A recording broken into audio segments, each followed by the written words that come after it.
Assalomu alaykum. 6 yil kutgan birinchi farzandimga ZPMR tashxisi qo'yishgan hozir 1,5 yosh.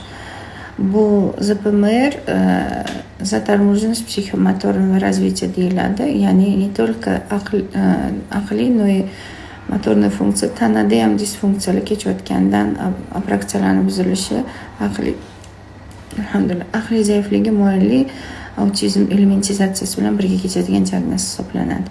Ya'ni gemioparez ozgina oyoq qo'lni tortishga moyilliklari, oyoq qo'llarida qancha ochib olish holatlarini passivlashishi va shu tufayli tilida, aqlida rivojlanishi passivlashishidan keladi.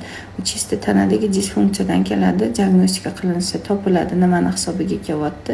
Shunga qarab turib diagnostikani natijasiga qarab bolangiz davolab berishi mumkin bo'ladi. Diagnostikaga olib kelgan ZPMR bu ZPRdan ko'ra og'irroq. Autizmga yengil toifada birlashgan hisoblanadi.